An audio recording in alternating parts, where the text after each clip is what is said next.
Hi friends, எங்கள் வீட்டில் இருக்க இந்த ஏர் கூலரை க்ளீன் பண்ணாமல் விட்டு கிட்டத்தட்ட 3-4 மாதத்துக்கு மேலே ஆகிருச்சு. ஸோ இதை இன்றைக்கி உருப்படியாக க்ளீன் பண்ணியாவது வைப்போம் அப்படின்னு சொல்லிட்டு நானும் என் தம்பி களத்தில் இறங்கிட்டோம். நானும் இதை ஈஸியாக க்ளீன் பண்ணிடலாம் அப்படி தான் நினச்சேன். பட் எங்கள் வீட்டில் வரது கொஞ்சம் உப்பு தண்ணி அப்படிங்கிறதுனால இதில் அப்படியே உப்பு நல்லா படர்ந்து இருந்துச்சு.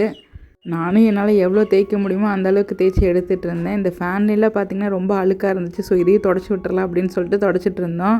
இந்த ஏர் கூலர் பார்த்திங்கன்னா கென்ஸ்டார் பிராண்டு. கிட்டத்தட்ட 70 kg வாட்டர் கெப்பாசிட்டி இருக்குது.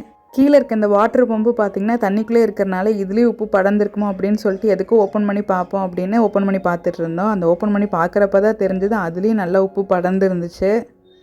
பாருங்கள், இந்த அளவுக்கு உப்பு தண்ணி இருந்தனால தான் தண்ணி பார்த்திங்கன்னா மேலே இழுக்கவே மாட்டேன்ருச்சு. இதை அப்பப்போ க்ளீன் பண்ணியிருந்தோம் அப்படின்னா கண்டிப்பாக இவ்வளோ தூரம் ஆயிருக்காது. நாங்கள் க்ளீன் பண்ணாமல் விட்டதுனால இவ்வளோ தூரம் இதாகிடுச்சு. ஸோ எங்களால் முடிஞ்ச அளவுக்கு க்ளீன் பண்ணி வச்சுட்டு இருந்தோம். என் பையனும் எங்களுக்காக ஹெல்ப் பண்ணிகிட்டு இருந்தான். ஓரளவுக்கு இந்த ஏர் கூலரை கொஞ்சம் க்ளீன் பண்ணி எடுத்துட்டோம். இப்போ சைடில் வர ஹனிக்கொம்பு தான் க்ளீன் பண்ணணும். இதில் அந்தளவுக்கு உப்பு கரல மாதிரிலாம் இருக்காது. டஸ்ட்டு மட்டும்தான் கொஞ்சம் இருந்துச்சு. ஸோ தண்ணி விடும்போது லைட்டாக போகிடுச்சு. இந்த சண்டே எங்களுக்கு ஒரு ப்ரொடக்டிவான டேவாக தான் போச்சு. ஓகே ஃப்ரெண்ட்ஸ், நெக்ஸ்ட் ஒரு மினி வாக்கில் பார்க்கலாம். பாய்.